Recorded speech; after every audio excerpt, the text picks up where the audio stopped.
اعوذ باللہ السمیع العلیم من الشیطان الرجیم من حمزہ ونفخہ ونفثہ بسم اللہ الرحمن الرحیم ربی یسر ولا تعسر وتمم بالخیر ربی زدنی علما قل بفضل اللہ وبرحمتہ فبذلک فلیفرحوا هو خیر مما یجمعون۔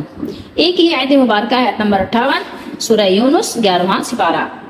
قل نبی کریم صلی اللہ تعالیٰ علیہ وآلہ وسلم سے اللہ تعالیٰ نے خطاب فرمایا کہ آپ ان لوگوں کو بتا دیجئے، ان سے آپ کہہ دیجئے، اے نبی، اے محبوب صلی اللہ علیہ وسلم، آپ کہہ دیجئے یہ اللہ کے فضل اور اس کی رحمت سے نازل ہوا ہے۔ قرآن کے یہ دلائل قائم ہو رہے ہیں، اسی کی باتیں ہو رہی ہیں، لہٰذا لوگوں کو چاہیے کہ وہ اسی کے ساتھ خوش ہوں۔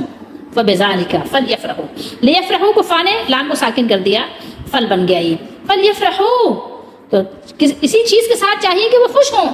یہ ان چیزوں سے بہتر، بہت بہتر ہے جو وہ جمع کرتے ہیں۔ وَخَيْرٌ مِّمَّا يَجْمَعُونَ۔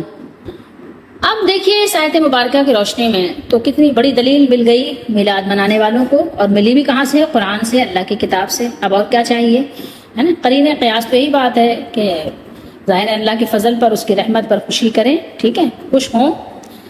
تو اب دیکھو جلوس بھی نکالنا خوشی ہے اور میلاد منانا بھی خوشی ہے، اور پھر یہ کہ جو ہے دلیل بھی ہمارے پاس ہے، قرین قیاس بھی ہے، اور ثابت بھی کر دیا۔ اب کیا چاہیے؟ اب اس بات سے روکنے والوں کے پاس کیا دلیل ہے کہ وہ میلاد سے روکے؟ بھلا بتاؤ کیا چیز ہے ان کے پاس؟ تو بات تو منطقی لحاظ سے بھی ہے، لاجیکلی بھی، لوگ صحیح کہہ رہے ہیں، اور ظاہر ہے ان کے پاس جو دلیل ہے وہ عقلی نہیں، نقلی دلیل ہے۔ دیکھیں یہ نقل موجود ہے قرآن مجید میں، ٹھیک ہے، اللہ تعالیٰ نے بیان فرمایا ہے۔ اب اور کیا چاہیے لوگوں کو؟ اچھا اب آپ کہیں گے قرین قیاس کیا ہے؟ قرین قیاس دیکھیے نا، یہ اللہ کا فضل کی بات ہو رہی ہے، یہ بفضل اللہ، بفضل اللہ، ٹھیک ہے، وبرحمتہ، تو اب اللہ کے فضل اور اس کے رحمت پر خوشی منانے کی بات ہو رہی ہے۔ فبذالک، اسی بات پر چاہیے، اسی کے لیے تو فلیفرحوا، وہ خوش ہوں، ٹھیک ہے، انہی چیزوں سے تو خوش ہونا ہے۔ اب اللہ کی رحمت کیا ہے اور اللہ کا فضل کیا ہے، وہ چلیں وہ بھی دیکھ لیتے ہیں۔ اللہ کا فضل بھی ظاہر ہے سب سے بڑا فضل اللہ تعالیٰ کا ہے کہ اللہ تعالیٰ نے نبی بھیجا، اللہ نے احسان جتایا ہے، اور اللہ کی رحمت کیا ہے وہ بھی یہ کہ آپ کو بتایا کہ رحمت للعالمین ہے نبی کریم صلی اللہ علیہ وسلم۔ تو اب جس دن اللہ کے نبی اللہ تعالیٰ کے آئے، اللہ کے نبی آئے تو قرآن ملا، تو اب اس لیے دیکھو نا یہ دلیل مل گئی نا۔ اب دیکھو اب ان کا منہ بند کرنے کے لیے اتنی بات کافی ہو گئی نا، جو لوگ منع کرتے ہیں۔ تو اب چلیں آپ کو ہم بتاتے ہیں کہ یہ دلیل کیوں نہیں بن سکتی، یہ دلیل آپ کے میلاد کے لیے کیوں نہیں بن سکتی، کیوں نفی کیوں کر رہی ہے، ٹھیک ہے۔ یہاں تو اللہ نے کہہ دیا کہ خوشی منائیں، خوشی کریں آپ بقول آپ کے، تو اب جو ہے چلیں دیکھتے ہیں پھر قرآن اور حدیث کی روشنی میں دیکھیں گے کہ یہ دلیل کیوں آپ کی ناکافی ہو رہی ہے، کیسے ناکافی ہو گئی، حالانکہ عقلی بھی، نقلی بھی، قیاسی بھی، سبھی کچھ تو موجود ہے، لیکن پھر بھی نہیں ہو رہی ہے دلیل فٹ، کیوں نہیں ہو رہی ہے؟ چلیے آگے چلتے ہیں۔ دیکھیے سب سے پہلی بات یہ ہے کہ یہ قرآن رسول اللہ صلی اللہ علیہ وسلم پر نازل ہوا۔ قرآن مجید کو سب سے پہلے رسول اللہ صلی اللہ تعالیٰ علیہ وآلہ وسلم نے سمجھا۔ قرآن مجید کو سب سے پہلے رسول اللہ صلی اللہ تعالیٰ علیہ وآلہ وسلم کے شاگرد جو تھے وہ اولین کون تھے؟ صحابہ رضی اللہ تعالیٰ عنہم۔ تو سب سے پہلے آپ یہ دیکھیے کہ آپ اپنے علماء کی اکیڈمیوں میں جو دین پڑھ رہے ہیں وہ کچھ اور ہے، یاد رکھیے گا، اور جو قرآن کی اکیڈمی میں پڑھتے ہیں تو وہ دیکھتے ہیں کہ صحابہ کرام رضی اللہ تعالیٰ عنہم کی اکیڈمی میں کیا پڑھا گیا، کیا پڑھایا گیا، کیا سمجھا گیا، کیا سمجھایا گیا، کیا عمل کیا گیا، کیا بتایا گیا، اس کو پھر قرآن مجید کی صحیح بات سمجھ آتی ہے، سمجھ رہے ہیں، ورنہ سمجھ نہیں آتی ہے قرآن مجید۔ صحابہ کرام کا عمل بھی سامنے رکھیں، پھر اس کے بعد آپ قرآن مجید کو سمجھیں۔ تھوڑی سی باتیں کریں گے، اس کے بعد پھر ان آیات کی وضاحت کی طرف جائیں گے، لیکن پہلے سمجھ لینا بہت ضروری ہے، کیونکہ اسی لیے میں نے ایک ہی آیت یہاں تلاوت کی ہے، زیادہ نہیں تلاوت کی، کیونکہ یہ آیت بہت اہم ہے۔ فی زمانہ تو کچھ زیادہ ہی اس کو اہمیت حاصل ہے، کیونکہ ظاہر ہے آج اس کو بہت بڑی یعنی دلیل سمجھی گئی ہے میلاد منانے کے لیے۔ اچھا سب سے پہلے تو ہم حدیث شریف وہ سنیں گے جو سنائی جاتی ہے کہ رسول اللہ صلی اللہ تعالیٰ علیہ وآلہ وسلم ہر پیر کو روزہ رکھتے تھے، مسلم شریف کی حدیث شریف ہے، اور جب آپ سے پوچھا گیا تو آپ نے فرمایا کہ میں اسی دن پیدا ہوا اور اسی دن مجھ پر وحی کا نزول شروع ہوا۔ تو چلیں ہم حدیث پر کوئی بات نہیں کرتے، کیونکہ حدیث شریف میں یہ بھی ہے کہ رسول اللہ صلی اللہ علیہ وسلم جمعرات کو بھی روزہ رکھتے تھے، لیکن اگر یہ بات ہے کہ رسول اللہ صلی اللہ علیہ وسلم پیر کو روزہ رکھ کر اپنی میلاد مناتے تھے، تو رسول اللہ صلی اللہ تعالیٰ علیہ وآلہ وسلم نے یہ عمل صحابہ کو نہیں بتایا کہ آپ بھی ایسا کرو، ٹھیک ہے. حضرت ابوبکر صدیق رضی اللہ تعالیٰ عنہ کی زندگی سے ہمیں یہ نہیں ملتا کہ آپ ہر پیر کو روزہ رکھ کر رسول اللہ صلی اللہ تعالیٰ علیہ وآلہ وسلم کی اس طرح آپ نے میلاد بنائی ہو. ٹھیک ہے, اگر آپ کے پاس اس کی دلیل ہے کہ صحابہ نے بھی یہ عمل کیا ہے اور رسول اللہ صلی اللہ علیہ وسلم نے یہ حکم صحابہ کو بھی دیا تھا, تو پھر ٹھیک ہے, سب سے پہلی بات صحیح ہے. اور اگر یہ دلیل ہے آپ کے نزدیک تو پھر آپ اور مجھ پر بھی یہ بات لازم ہو جاتی ہے. اگر آپ واجب اور فرض نہ بھی کہیں کہ فرض ہو جاتی ہے, تو لازم تو ضرور ہو جاتی ہے اہل محبت کے لیے کہ ہم بھی ہر پیر کو روزہ رکھ کر رسول اللہ صلی اللہ علیہ وسلم کا میلاد منائیں. سمجھ رہے ہیں بات کو؟ لیکن چونکہ صحابہ کرام کا یہ عمل ہمیں نہیں ملتا, تو اس لیے اب ہمارے لیے یہ بات یہ ہے کہ ہم کریں تو ٹھیک ہے, نہیں کریں تو کوئی بات نہیں. ہر پیر کو روزہ رکھنا ہمارے لیے اچھا بھی ہے, اگر نہیں رکھتے تو ہمارے لیے برا نہیں ہے. سمجھ رہے ہیں بات کو؟ ایک مزید دلیل کیا دی جاتی ہے کہ رسول اللہ صلی اللہ تعالیٰ علیہ وآلہ وسلم نے اپنا عقیقہ کیا, 2 بکرے ذبح کیے, صحابہ کرام رضی اللہ تعالیٰ عنہم کو یعنی کھانا کھلایا, لنگر کیا آپ صلی اللہ علیہ وسلم نے. لوگ کہتے ہیں نا لنگر کھلایا آپ صلی اللہ علیہ وسلم نے, عقیقہ کیا, 2 بکرے ذبح کیے. تو آپ نے اپنا عقیقہ کیا تو یہ آپ صلی اللہ علیہ وسلم نے اپنے میلاد کی خوشی کی. ٹھیک ہے, کیونکہ عقیقہ ظاہر پیدائش پہ ہوتا ہے, اور پیدائش جو ہے اس کی خوشی کرنا میلاد ہے. جو لوگ دلائل دیتے ہیں, میں اپنی بات نہیں کر رہی, لوگوں کی بات کر رہی ہوں. تو اگر آپ صلی اللہ تعالیٰ علیہ وآلہ وسلم نے 2 بکرا ذبح کیا اور آپ صلی اللہ علیہ وسلم نے لنگر کھلایا صحابہ کرام رضی اللہ تعالیٰ عنہ کو, اس طرح آپ صلی اللہ علیہ وسلم نے اپنے میلاد کی خوشی کی, تو پھر آپ کو یہ بھی دیکھنا ہوگا کہ صحابہ کرام رضی اللہ تعالیٰ عنہ بھی ایسا کرتے تھے. کیا رسول اللہ صلی اللہ علیہ وسلم نے زندگی میں ایک بار کیا, بار بار کیا؟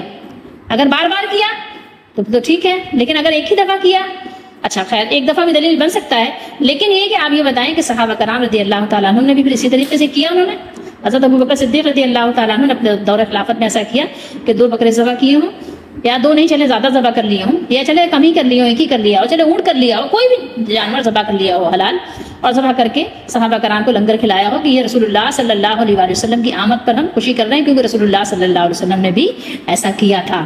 تو یہ ہم اس طرح سے خوشی کر کے میلاد کی خوشی منا رہے ہیں. اگر آپ کے پاس ایسی کوئی دلیل ہے تو پھر ٹھیک ہے, آمنا صدقنا, ہم نے سنا اور ہم نے مانا, ہم نے تصدیق کی. لیکن اگر ہے تو بتائیے. حضرت ابوبکر صدیق رضی اللہ تعالیٰ عنہ سے نہیں ملتا تو چلے فاروق اعظم رضی اللہ عنہ کی مثال بتا دیجیے. عبداللہ بن عمر رضی اللہ تعالیٰ عنہ کی مثال بتا دیجیے, کیونکہ وہ بہت زیادہ سنتوں کے پابند تھے. ان کے بارے میں آتا ہے بہت زیادہ صحابہ, تمام ہی صحابہ تقریباً پابند تھے, لیکن ان کی کچھ خصوصیات ہیں کہ بہت زیادہ سے مراد یہ ہے کہ ایسا بھی ہے کہ جس جگہ رسول اللہ صلی اللہ تعالیٰ علیہ وآلہ وسلم, یعنی آپ کہیے کہ جیسے واش روم کے طور پر آپ نے کہیں یعنی کسی جگہ آپ نے تنہائی اختیار فرمائی سفر میں, تو عبداللہ بن عمر رضی اللہ تعالیٰ عنہ وہ صحابی ہیں کہ ان کو اگر حاجت نہیں بھی تھی پھر بھی انہوں نے جا کے وہاں تنہائی اختیار کی, اور جا کے تھوڑی دیر بعد واپس آ گئے. لوگوں نے کہا آپ نے ایسا کیوں کیا؟ کہا ایسا میں نے اس لیے کیا کہ میں نے ایسے رسول اللہ صلی اللہ علیہ وسلم کو کرتے ہوئے دیکھا تھا. تو یہ وہ صحابی ہیں کہ جو رسول اللہ صلی اللہ تعالیٰ علیہ وآلہ وسلم نے ضرورتاً اپنا کام کیا, اس کو بھی یہ بطور سنت ادا کرنا چاہتے تھے, یعنی اتنا زیادہ ہی سنتوں کے پابند تھے اور بدعتوں سے بچتے بھی بہت تھے. خیر برکت. تو اب چلیں آپ یہ مثال نہیں دے سکتے, صحابہ کرام نے ایسا نہیں, کسی صحابی کی آپ ایسے مثال نہیں دے سکتے. اور یقینی بات ہے کہ آپ ایک تو صحابی نے اگر جو عمل ہوتا تو صحابہ کرام تقریباً صحابہ کرام کو عمل کرتے تھے. تو اب رسول اللہ صلی اللہ علیہ وسلم نے نہ ہی اس بات کا حکم دیا کہ تم بھی ایسا کرنا, اور نہ ہی صحابہ کرام نے اس بات کو سمجھا کہ یہ عام بات ہے, بلکہ اس کو رسول اللہ صلی اللہ علیہ وسلم کے لیے خاص رکھا کہ آپ نے 2 بکرے ذبح کیے, آپ نے کھلا دیا. ٹھیک ہے, میں حدیث میں بتا رہی ہوں, کوئی بحث نہیں کر رہی, ان کی صحت کے بارے میں کوئی بات نہیں کر رہی, اس کو صحیح مانتے ہوئے, بالکل صحیح مانتے ہوئے آپ صحابہ کرام رضی اللہ تعالیٰ عنہ کا عمل دیکھنا پڑے گا. اب آگے مزید چلتے ہیں تیسری دلیل کی طرف. تیسری دلیل کیا ہے؟ جب رسول اللہ صلی اللہ تعالیٰ علیہ وآلہ وسلم مدینہ شریف تشریف لائے تھے تو بچیوں نے دف بجایا تھا چھت پہ, اور طلع البدر علینا کا وہ ترانہ پڑھا تھا. ٹھیک ہے, اور دف بھی بجایا تھا, صحابہ کرام رضی اللہ تعالیٰ عنہ نے بھی دف بجایا تھا, سارے صحابہ کرام نکلے تھے, ایک جلوس کی سی کیفیت یا شکل بن گئی تھی. ٹھیک ہے, یہ تیسری دلیل ہے, خوشی منانے کی بھی اور جلوس نکالنے کی بھی. جب رسول اللہ صلی اللہ تعالیٰ علیہ وآلہ وسلم مدینہ شریف آئے تھے تو اب رسول اللہ صلی اللہ علیہ وسلم کی آمد پر وہاں پر مدینے میں خوشی بھی منائی گئی, جلوس بھی نکل آیا. ٹھیک ہے, چلے مان لی ہم نے یہ بات, آپ کی یہ دلیل آپ کی مان لی.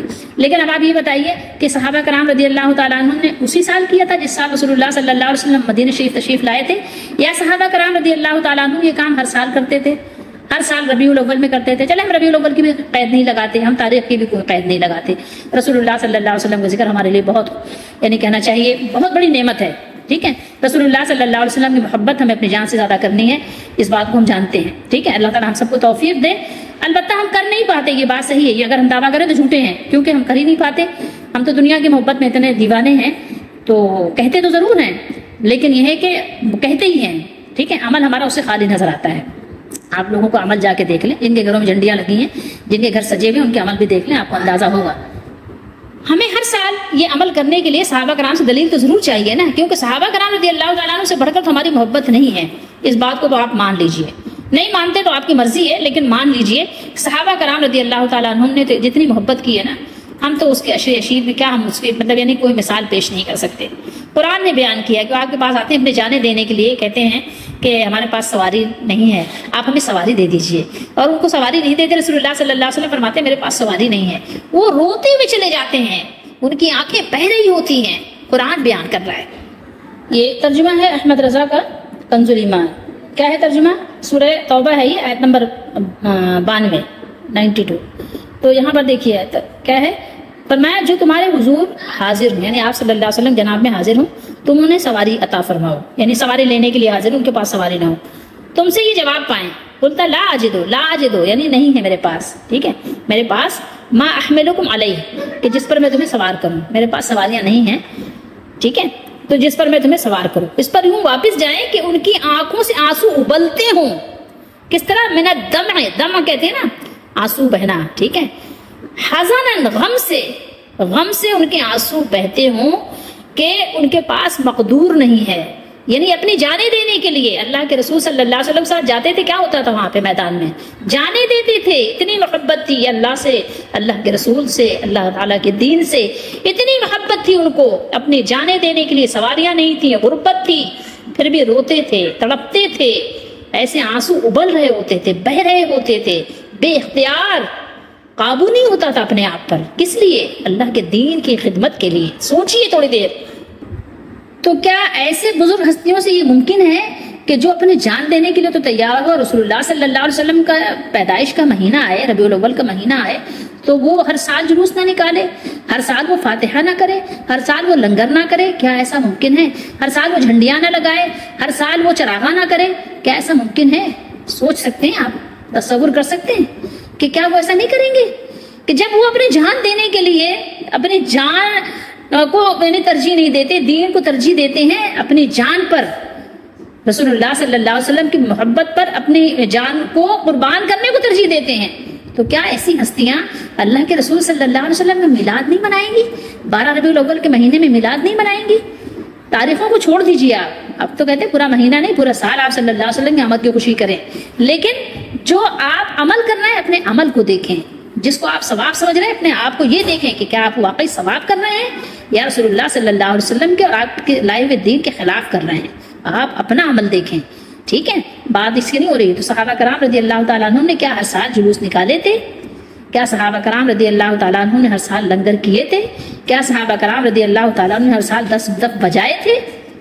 اگر نہیں میں جواب ہے، نفی میں جواب ہے، تو آپ اپنے عمل کو سوچیں کہ جو عمل صحابہ کرام کے لیے باعث ثواب نہیں تھا وہ آپ کو ثواب نہیں دلا سکے گا، جو عمل صحابہ کرام کی زندگی میں دین نہیں تھا وہ آپ کی زندگی میں دین نہیں بن سکے گا، یاد رکھیے گا، دین کا جز نہیں بن سکے گا، دین کا حصہ نہیں بن سکے گا، آپ تا زندگی تا قیامت اس کو دین کا حصہ نہیں بنا سکتے جس کو صحابہ کرام رضی اللہ تعالیٰ عنہ نے دین کا حصہ نہیں بنایا۔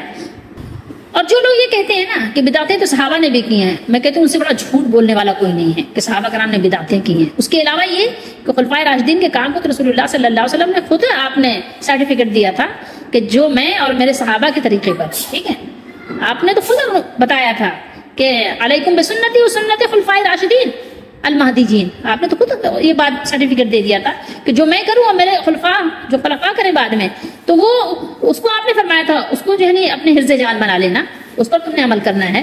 یہ تو رسول اللہ صلی اللہ علیہ وسلم کے یعنی کہنا چاہیے کہ طرف سے، تو یہ بات یاد رکھنے کی ہے کہ صحابہ کرام جو خلفائے راشدین ہیں رضی اللہ تعالیٰ عنہ، وہ رسول اللہ صلی اللہ تعالیٰ علیہ وآلہ وسلم کی طرف سے اجازت دیے ہوئے ہیں کہ وہ جو کچھ بھی کریں گے وہ کام بدعت نہیں ہوگا، وہ سنت ہوگا۔ اس بات کو بھی اچھی طرح آپ ذہن نشین کر لیں کہ صحابہ کرام خلفائے راشدین جو کام کریں گے وہ بدعت نہیں ہوگا، وہ سنت ہوگا۔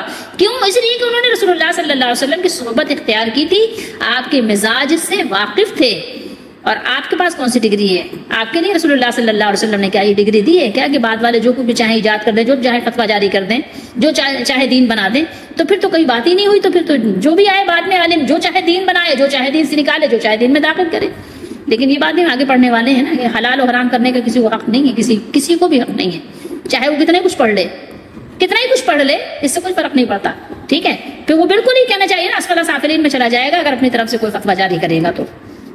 ایک چیز اور بھی ذہن نشین کرنے کی ضرورت ہے، جب رسول اللہ صلی اللہ تعالیٰ علیہ وآلہ وسلم نے یہ بات فرمائی کہ ہر بدعت گمراہی ہے، دلالت ہے، تو آپ بتائیے کہ بدعت کی گنجائش کہاں سے نکل سکتی ہے؟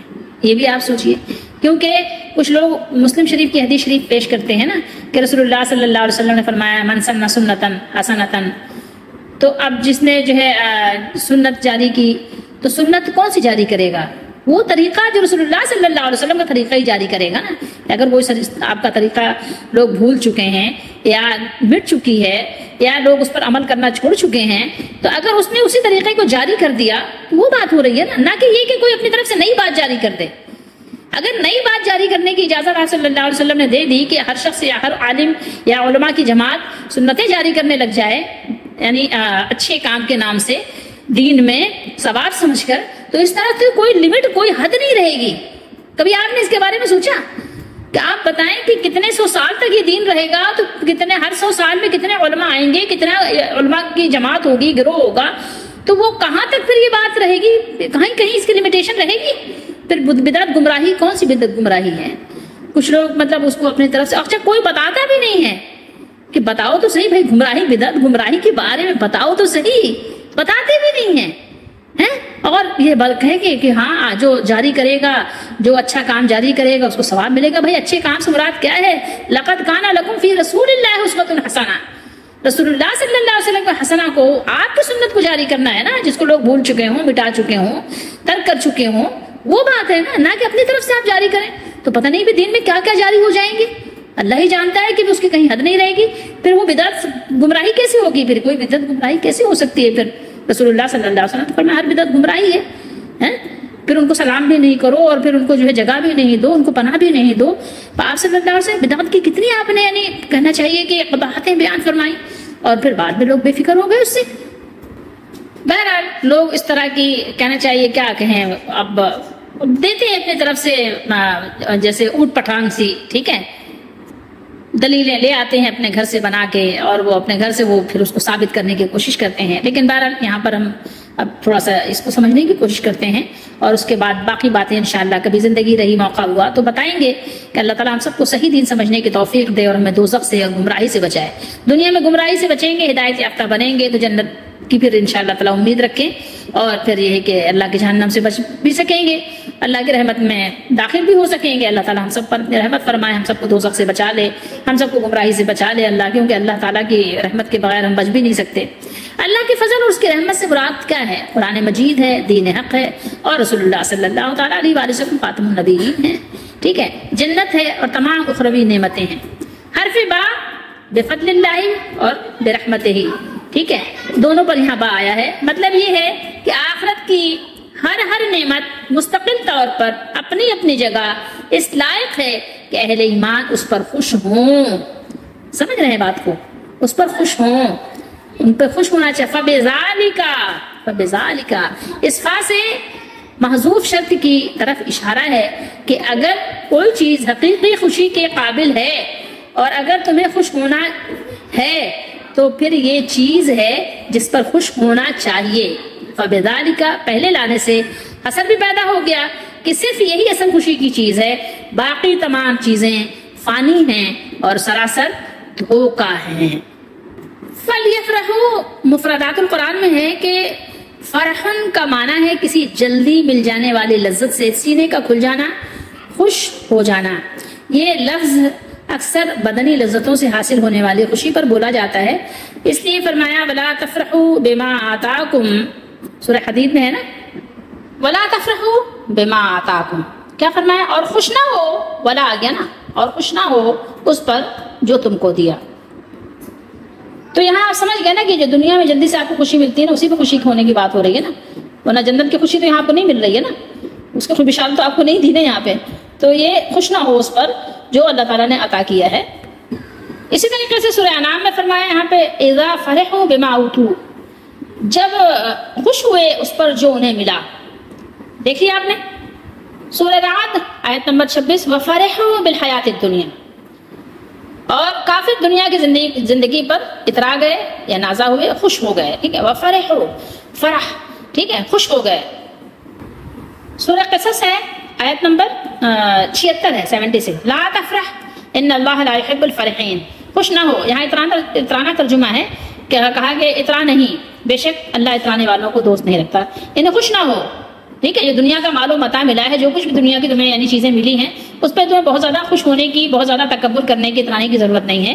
اللہ تعالیٰ ایسی چیزوں کو پسند نہیں فرماتا، لا يحب الفرحین، اس طرح کی فرحہ کو اللہ تعالیٰ پسند ہی نہیں فرماتے۔ تو یہ ہے سورہ قصص آیت نمبر 76۔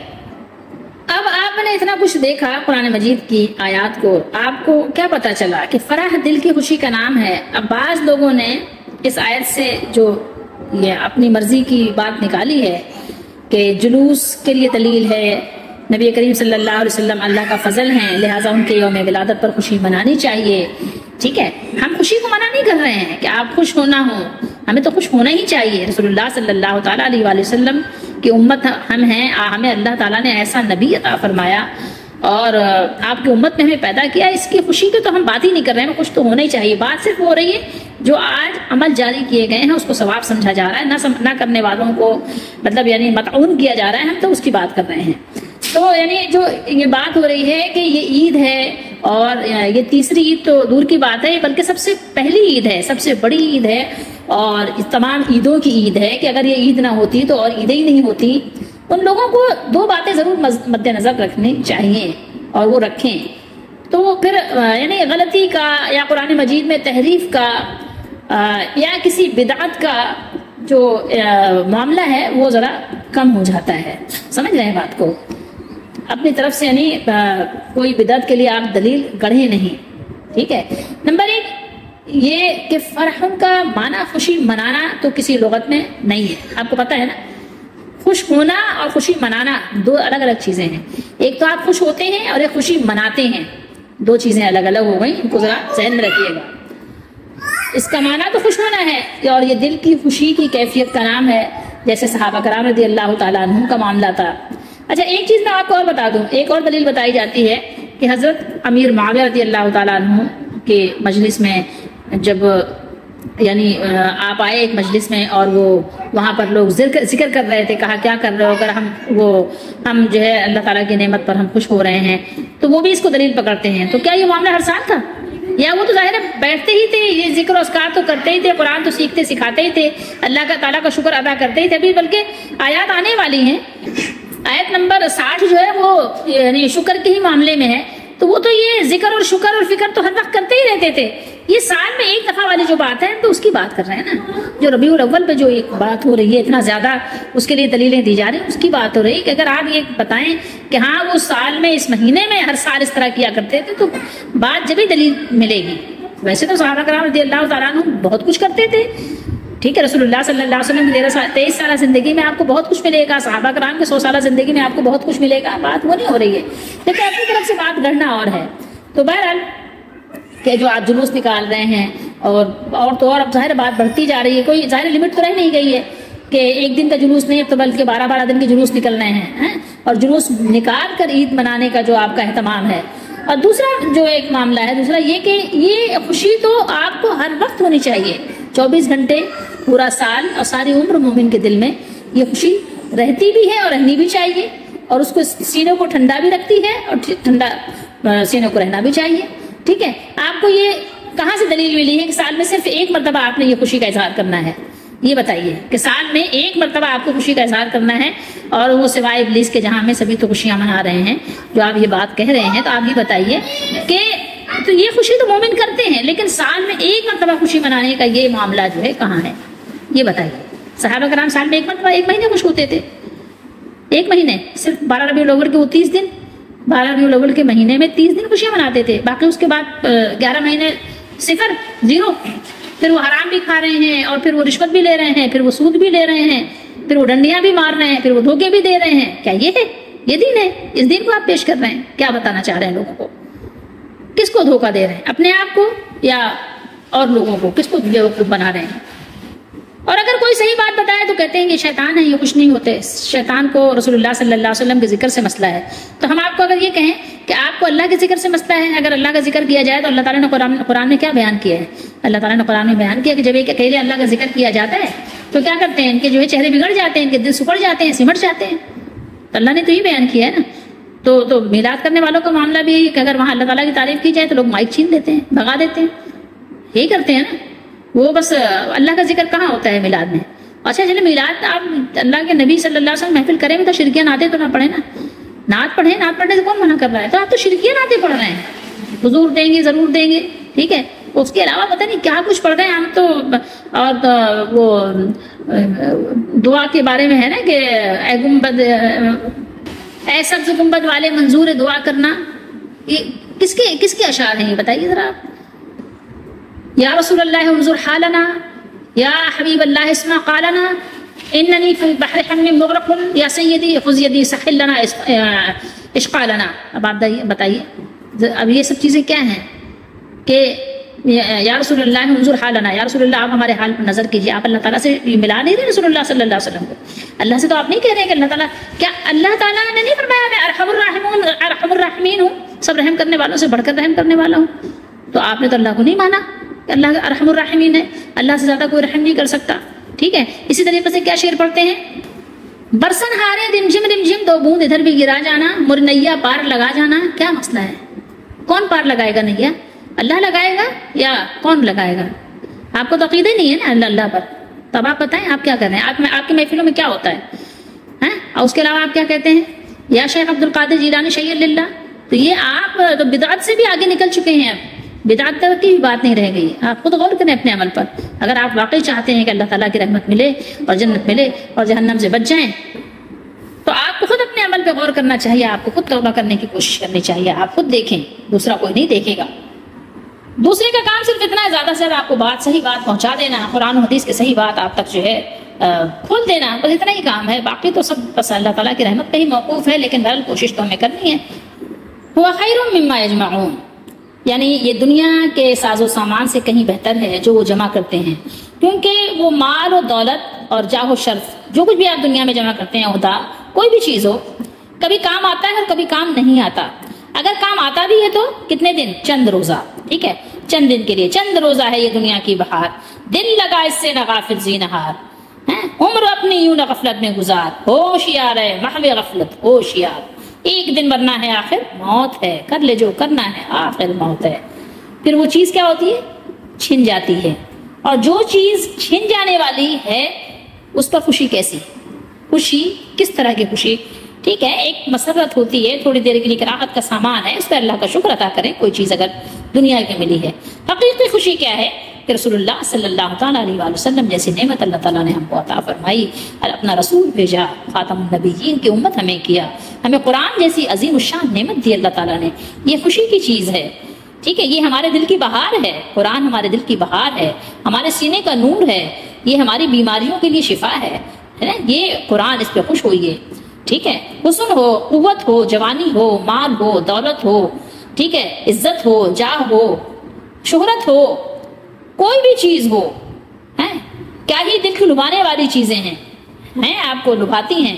مگر کیا کیا جائے کہ ان میں سے باقی رہنے والی ایک بھی نہیں ہے. ٹھیک ہے، کیا خوشی ہو دل کو چندے زیست سے، کیا خوشی ہو دل کو چندے زیست سے، غمزدہ ہے جان آخر موت ہے. ما عندکم ینفد وما عند اللہ باق، سورہ نحل میں پڑھیں گے. جو کچھ تمہارے پاس ہے وہ ختم ہو جائے گا، اور جو کچھ اللہ کے پاس ہے وہ باقی رہنے والا ہے. اور باقی جو یہ چیزیں جو فانی ہیں، فانی کو باقی سے کوئی نسبت بھی نہیں ہے. اس بات کو سمجھ لیجیے. ہمارے معاملات اور معمولات بڑے الٹے سے ہو گئے ہیں. جو حکم دیا گیا وہ کرتے نہیں ہیں، جو حکم نہیں دیا گیا اس کے پیچھے لگے ہوئے ہیں. دنیا ہی جمع کر رہے ہیں. آپ دیکھ لیں ساری کوششیں دنیا کے لیے. قرآن پڑھنے کی فرصت نہیں، قرآن کی طرف دیکھنے کی فرصت نہیں، قرآن کو سمجھنے کی فرصت نہیں، وقت ہی نہیں. کہتے ہیں وقت ہی نہیں ہے. اب تو حیرت انگیز بات ہے کہ نماز کے لیے وقت نہیں ہے. لوگ بس دنیاوی جاہ و جلال، مال و منال کے حصول کے لیے بس بھاگے جا رہے ہیں. بہت ہی زیادہ خواہش مند ہیں اور شب و روز اسی میں بس لگے ہوئے ہیں اور لگے رہتے ہیں کہ زیادہ سے زیادہ بس مال جمع کر لیں، دولت جمع کر لیں. سمجھتے ہیں یہ سکون کا باعث ہے، حالانکہ ہرگز نہیں ہے. ٹھیک ہے، بس وہ فن سیکھ رہے ہیں کہ جس سے زیادہ سے زیادہ مال کمائیں، دولت کیسے کمائی جائے. بس وہ فنون سکھائے جا رہے ہیں. لیکن یہ کہ پتہ ہی نہیں ہے کہ اصل نعمت کیا ہے. ٹھیک ہے، اصل زندگی کیا ہے؟ بس یہ دنیا کی 4 دن کی زندگی کے لیے کہتے تو ہیں کہ 4 دن کی ہے، لیکن مانتے نہیں ہیں کہ 4 دن کی ہے، چھن جائے گی، مانتے نہیں، اس کو کام اس طرح کر رہے ہیں، انداز اس طرح اختیار کیا ہوا ہے کہ کوئی اہتمام نہیں۔ اچھا ایک چیز اور بھی یہاں سبق ہے کہ دیکھیے یہ نعمت دی کس نے ہے، یہ بھی یاد رہنے کی چیز ہے، یہ قرآن کی نعمت یا رسول اللہ صلی اللہ علیہ وسلم کی آمد کی نعمت کس نے دی ہے؟ تو اس پہ زیادہ خوشی کیا کرنی ہے؟ اللہ کا شکر ادا کرنا ہے زیادہ یا کیا کرنا ہے؟ اس کا فیصلہ تو آپ خود ہی کریں نا، کہ اللہ کا شکر پہلے کرنا ہے۔ الحمدللہ رب العالمین میں آپ کیا کہتے ہیں؟ اس الف لام کو آپ جانتے ہیں جو الحمد، حمد میں جو الف لام لگا ہوا ہے جس سے وہ الحمد بنا ہے، حمد میں جو الف لام ہے اس کی بھی تعریف پڑھ لیجئے گا۔ تو جب سب تعریف اللہ کے لیے ہے، ساری تعریف اللہ کے لیے ہے، تو کیا یہاں پر اللہ کی تعریف بھول جاتے ہیں کہ اللہ کا کتنا احسان ہوا کہ اللہ نے نبی بھیجا ہے، اللہ نے کتاب بھیجی ہے، اللہ نے رسول بنایا ہے؟ کبھی اس کے پر غور کرتے ہیں؟ قرآن نے اس بات کو بارہا دعوت فکر دی ہے کہ اس پہ غور کرو، لیکن کبھی سوچنے کی فرصت نہیں ملتی۔ اگر اللہ کی تعریف کرے تو کہتے ہیں کہ نہیں وہ تو نعوذ باللہ گستاخی ہو گئی، شاید اللہ کی تعریف میں وہ سمجھتے ہیں کہ انبیاء علیہ السلام کے اور اولیاء کرام کی گستاخی ہو گئی، زیادہ اللہ کی تعریف لوگوں کو برداشت ہی نہیں ہوتی اب، بلکہ اللہ کی تعریف کرنا شروع کریں تو لوگوں کو بس ایسا لگتا ہے کہ گھبرانا شروع ہو جاتے ہیں، وہ گھبراہٹ شروع ہو جاتی ہے کہ شاید یہ گمراہ ہو گیا، شاید یہ بہک گیا ہے، اللہ ہی اللہ کر رہا ہے، رسول اللہ کو تو نام ہی نہیں لے رہا، شاید ایسا ہونے لگ جاتا ہے لوگوں کو، حالانکہ ایسا نہیں ہے، ایسا نہیں ہے۔ پہلے تعریف اللہ کی ہے، پھر اس کے بعد رسول اللہ صلی اللہ علیہ وسلم کی تعریف ہے۔ یہ بات سمجھتے ہی نہیں لوگ، سمجھنا ہی نہیں چاہتے، کوئی بھی صورت ہی نہیں بنتی کہ وہ سمجھ جائیں اس بات کو۔ بہرحال بہت کچھ سبق اس آیت مبارکہ میں ہمارے لیے موجود ہے، اور سبق اس میں یہ ہے کہ ہمیں چاہیے کہ ہم صرف اللہ تعالیٰ کے فضل و رحمت ہی کو اصلی خوشی کی چیز سمجھیں اور صرف اسی چیز پر خوش ہوں۔ دنیا کے چند روزہ مال و متاع اور راحت و عزت در حقیقت خوش ہونے کی چیز ہی نہیں، کیونکہ اول تو وہ کتنی ہی زیادہ کسی کو حاصل ہو ادھوری ہی ہوتی ہے، مکمل نہیں ہوتی، دوسرے ہر وقت اس کے زوال کا خطرہ لاحق رہتا ہے، چھن جانے کا، لٹ جانے کا، ظاہر ہے کبھی زندگی میں بھی، بیماری کی حالت میں بھی، کبھی موت کی صورت میں۔ اس لیے یہاں پر بات ہے کہ اللہ کا فضل و رحمت ان تمام مال و دولت، عزت و سلطنت سے بہتر ہے جن کو انسان اپنی زندگی بھر کا سرمایہ سمجھ کر جمع کرتا ہے۔ اس آیت میں 2 چیزوں کو فرحت و مسرت کا سامان قرار دیا ہے، ایک فضل، دوسرے رحمت، اور ان دونوں سے مراد یہاں کیا ہے؟ اس بارے میں ایک حدیث ہے حضرت انس رضی اللہ تعالی عنہ کی روایت سے منقول ہے کہ رسول اللہ صلی اللہ علیہ وسلم نے فرمایا کہ اللہ کے فضل سے مراد قرآن ہے، اور رحمت سے مراد یہ ہے کہ تم کو قرآن پڑھنے اور اس پر عمل کرنے کی توفیق بخشی۔ یہی مضمون حضرت براء بن عازب رضی اللہ تعالیٰ عنہ اور حضرت ابو سعید خدری رضی اللہ تعالیٰ عنہ سے بھی منقول ہے، اور بہت سے حضرات مفسرین نے فرمایا کہ فضل سے مراد قرآن اور رحمت سے مراد اسلام ہے۔ اور آپ کو پتہ ہے کہ یہ ساری چیزیں رسول اللہ صلی اللہ تعالیٰ علیہ وآلہ وسلم تو اس کے منبع ہیں، سمجھ لیں، ٹھیک ہے؟ تو مطلب اس کا بھی وہی ہے کہ جو حدیث سابق سے معلوم ہوا کہ رحمت سے مراد یہ ہے کہ اللہ تعالیٰ نے ہمیں قرآن سکھایا اور اس پر عمل کرنے کی توفیق دی، کیونکہ اسلام اسی حقیقت کا ایک عنوان ہے۔ اور حضرت عبداللہ بن عباس رضی اللہ تعالیٰ عنہما کی ایک روایت میں ہے کہ فضل سے مراد قرآن اور رحمت سے مراد نبی کریم صلی اللہ علیہ وسلم ہے، اور قرآن کریم کی آیت بھی ہے وَمَا أَرْسَلْنَاكَ إِلَّا رَحْمَةً لِّلْعَالَمِينَ، ٹھیک ہے؟ اس مضمون کی تائید بھی ہو رہی ہے، اور حاصل اس کا بھی پہلی تفسیر سے کچھ مختلف نہیں، کیونکہ عمل بالقرآن یا اسلام رسول کریم صلی اللہ علیہ وسلم ہی کی پیروی کے مختلف عنوانات ہیں۔ تو بہرحال اللہ تعالیٰ ہم سب کو سمجھنے کی توفیق دے کہ ہم اس کو سمجھیں، اور اللہ تعالیٰ عمل کرنے کی بھی ہمیں توفیق دے۔ ایک چیز یہاں پر آپ کو ضرور ملے گی کہ ہم نے آپ کو قرآن کی کچھ آیات دکھائی نا کہ اللہ تعالیٰ نے منع فرمایا خوشی کرنے سے، اور یہاں حکم دیا خوشی کرنے کا، یہاں خوش ہو۔ اور کئی جگہ ہم نے کئی آیات آپ کو دکھائی، سورہ قصص میں دکھایا، سورہ رعد میں دکھایا، سورہ انعام میں دکھایا، کئی جگہ آپ کو ہم نے دکھایا، سورہ حدید میں دکھایا کہ اللہ تعالیٰ نے منع کیا ہے کہ خوش نہ ہو۔ تو یہاں یہ بات قابل غور ہے کہ قرآن کریم کی ایک دوسری آیات کے الفاظ ظاہر طور پہ معلوم ہوتا ہے فرح خوشی کا اس دنیا میں کوئی مقام ہی نہیں۔ ارشاد ہے لا تفرح ان اللہ لا يحب الفرحین، یعنی خوشی میں مست نہ ہو، اللہ ایسے خوش ہونے والوں کو پسند نہیں فرماتے۔ اور یہاں پر حکم دیا کہ عمل کا صیغہ ہے نا، آیت مذکورہ میں بصیغہ عمل خوش ہونے کا حکم دیا گیا ہے، تو اس ظاہری تعرض کا کیا جواب ہے؟ بظاہر آپ کو تعرض نہ، یہاں تو کہا جا رہا ہے خوش ہو اور وہاں کہا گیا خوش نہیں ہو، تو جواب ایک نمبر تو یہ ہے کہ جہاں خوش ہونے کو منع فرمایا ہے وہاں خوشی کا تعلق متاع دنیا سے ہے، سمجھ رہے ہیں، دنیا کی چیزوں سے ہے، اور جہاں خوش ہونے کا حکم دیا ہے وہاں خوشی کا تعلق اللہ تعالیٰ کے فضل و رحمت سے ہے۔ فرق آ گیا نا۔ دوسرا فرق یہ ہے کہ ممانعت کی جگہ میں مطلق خوشی مراد نہیں، بلکہ خوشی میں بدمست ہو جانا، پاگل ہو جانا، جیسے آج لوگ پاگل ہوئے ہیں نا، وہ مراد ہے۔ اور اجازت کی جگہ میں مطلق خوشی مراد ہے، یعنی حقیقی خوشی یہ ہے، اور عارضی خوشی میں خوش ہو جانا وہ آپ کے لیے منع نہیں ہے۔ سمجھ رہے ہیں بات کو؟ چیزوں کو سمجھنا بھی بہت ضروری ہوتا ہے۔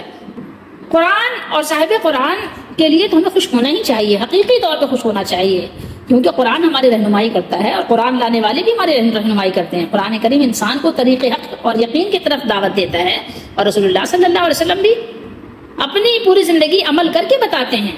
آپ تو قرآن کا یعنی کہنا چاہیے کہ عملی تفسیر ہیں، اور قرآن انسان کو بتلاتا ہے کہ آفاق عالم میں اور خود انسان کے اپنے نفوس میں اللہ تعالیٰ نے جو عظیم نشانیاں رکھی ہیں ان میں غور و فکر کرو، تاکہ تم ان سب چیزوں کے خالق اور مالک کو پہچانو۔ جب اس کو پہچانو گے تو بات ہوگی نا اصل۔ آپ کو پتا ہے کہ قرآن انسان کے لیے کیا ہے؟ ہدایت ہے اور رحمت ہے، اور انسان اور انسانیت کے لیے یہ دونوں ایسی عظیم نعمتیں ہیں کہ آسمان و زمین کی ساری نعمتوں سے اعلیٰ و افضل ہیں۔ احکام قرآن اور سنت رسول صلی اللہ علیہ وآلہ وسلم کی پیروی انسان کو صحیح معنی میں انسان بناتی ہیں، اور جب انسان صحیح معنی میں انسان کامل بن جائے تو سارا جہان درست ہو جائے، اور یہ دنیا بھی واقعی جنت نظیر بن جائے۔ لیکن اے کاش کہ ایسا ہو۔ اس قرآن کو بار بار پڑھیے اور عمل کرنے کی سمجھنے کی کوشش کیجیے، اپنی آخرت بھی سنواریے، دنیا کو بھی اچھا بنا لیجیے، پرسکون بنا لیجیے۔ آخر میں آپ کو ایک حدیث سناتے ہیں رسول اللہ صلی اللہ علیہ وسلم کی، بہت پیاری سی۔ یا ایھا الناس انی قد ترکت فیکم ما ان اعتصمتم به فلن تضلوا ابدا کتاب اللہ و سنت نبیہ صلی اللہ علیہ وسلم۔ لوگوں میری بات توجہ سے سن لو، لوگوں میں تمہارے درمیان وہ چیز چھوڑ کے جا رہا ہوں جس کو تم اگر مضبوطی سے تھام لو گے، اس پر عمل کرتے رہو گے، کبھی بھی گمراہ نہیں ہوگے۔ اور وہ چیز اللہ کی کتاب اور اس کے نبی صلی اللہ علیہ وآلہ وسلم کی سنت ہے۔ اس کو غور سے حدیث کو سنیں، سمجھیں اور اپنی زندگی پر اپلائی کریں۔ اللہ تعالی ہم سب کا حامی و ناصر ہو، اللہ ہماری دستگیری فرمائے۔